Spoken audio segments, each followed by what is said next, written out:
खूनी कुआं। सीमा गर्मियों की छुट्टियों में अपनी नानी के गांव आई थी। सीमा नानी के घर पहुंचने के बाद अपनी नानी के पैर छूती है और उनसे आशीर्वाद लेती है। तभी उसकी नानी उससे कहती है, इतनी बड़ी हो गई मेरी सीमा, चल जल्दी से हाथ मुंह धो ले, मैं तेरे लिए खाना लगा देती हूँ। भूख लगी होगी ना? हाँ नानी, भूख तो लग रही है मुझे, आपके हाथ के बने हुए पीले दाल और चावल खाने की। कितना टाइम हो गया है मुझे आपके हाथ का बना हुआ दाल चावल खाए हुए। तू तो नौकरी में व्यस्त थी, तो तुझे कहाँ से टाइम मिलेगा अपनी नानी के लिए? और जब इतने टाइम बाद आई है तो ज्यादा टाइम के लिए रुक कर जाएगी तू। हाँ हाँ नानी, इस बार पूरे 2 महीने के लिए आई हूँ। सीमा की नानी अंदर जाकर उसके लिए खाना बनाने लगती है। सीमा कमरे में अकेली होती है, तभी उसे किसी औरत के रोने की आवाज सुनाई देती है। वो कभी खिड़की से बाहर झांकती है तो कभी दरवाजे से बाहर झांकती है। उसे समझ में नहीं आ रहा होता है कि आखिर रो कौन रहा है। तभी नानी खाना लेकर आ जाती है। वो अपनी नानी से कहती है, नानी, कोई औरत रो रही है क्या? मैं जब से यहाँ आई हूँ तब से मुझे यहाँ किसी औरत की रोने की आवाज आ रही है। हे भगवान, कहीं ये वही तो नहीं? बोलो ना नानी। अरे कोई नहीं रो रहा, ये तेरे मन का वहम है। और तू ना अब खाना खा ले, ज्यादा यहाँ वहाँ की बातों में ध्यान मत दिया कर। जल्दी से खाना खा और फिर मेरे साथ आ जा मेरे कमरे में, दोनों बैठकर खूब सारी बातें करेंगे। ऐसे ही अगले दिन सीमा अपनी नानी के साथ गांव के बाजार जा रही होती है। उसी रास्ते में फिर से किसी औरत के रोने की आवाज आती है। वो अपनी नानी से कहती है, अरे नानी, क्या सच में तुम्हें अभी भी किसी औरत की रोने की आवाज नहीं सुनाई दे रही? मुझे किसी औरत की बहुत बुरी तरीके से रोने और चीखने की आवाजें आ रही है। मैं बहुत परेशान हूँ नानी, आखिर ये कौन है?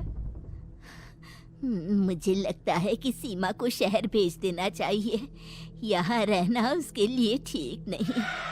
नानी बोलो ना, आप चुप क्यों हो जाते हो? सीमा, तू घर चल, मुझे तुझसे बहुत जरूरी बात करनी है।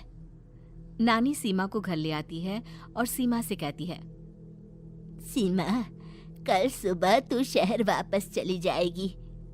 अरे अचानक? आखिर क्या बात है नानी, आप मुझे ऐसे जाने को क्यों कह रही हो? मैं बस जो कह रही हूँ उस पर ध्यान दे।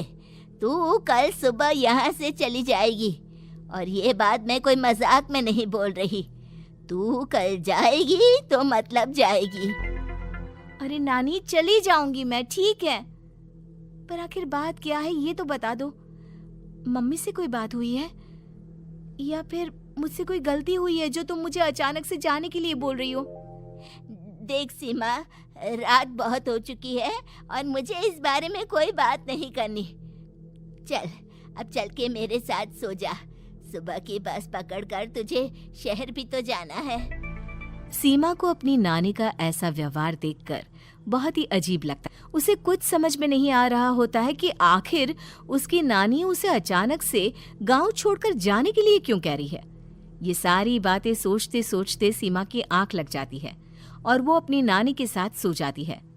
ऐसे ही आधी रात को सीमा को फिर से किसी औरत की रोने की आवाज सुनाई देती है। वो उस औरत की आवाज सुनकर बार बार करवटें बदल रही होती है और तभी उसे सपने में भी एक अजीब सी औरत की परछाई दिखाई देती है, जो इतना चीख चीख कर रो रही होती है कि सीमा डरकर उठ जाती है। वो पूरे पसीने पसीने हो रही होती है। वो अपने आसपास देखती है तो घर में बिल्कुल शांति का माहौल होता है। सीमा घबरा जाती है। वो अपनी नानी को जगाने की कोशिश करती है, मगर उसकी नानी नहीं जगती। सीमा को फिर से उस औरत की रोने की आवाज सुनाई देती है। आखिरकार सीमा अपने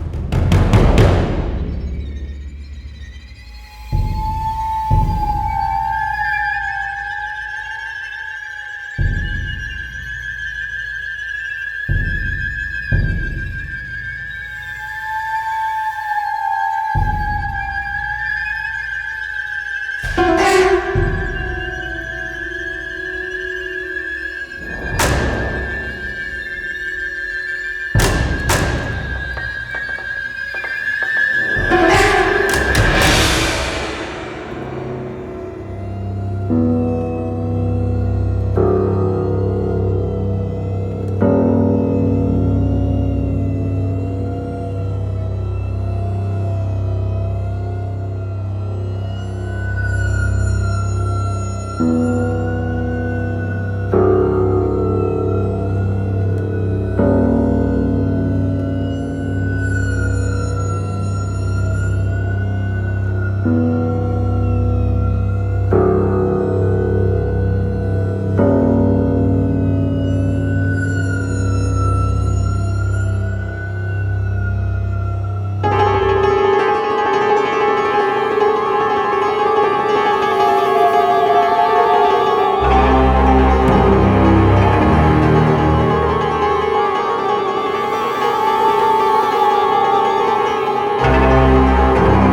मुझे बचाओ।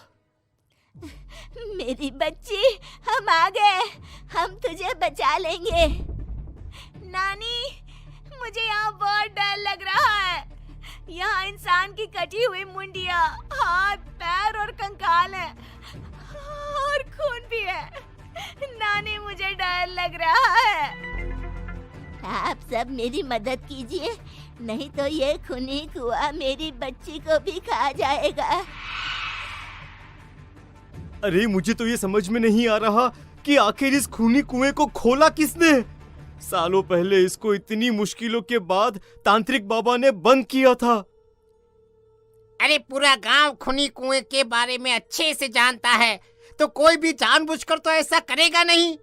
मतलब किसी ने अनजाने में इसे खोल दिया है भैया।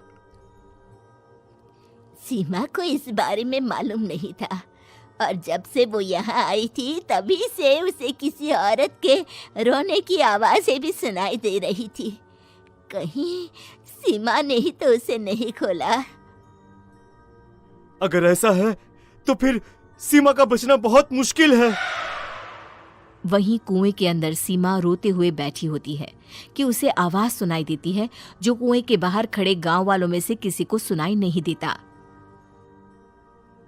आज सालों के बाद मुझे ताजा खून मिलेगा। तेरा खून पीकर आज मैं अपनी प्यास बुझाऊंगा।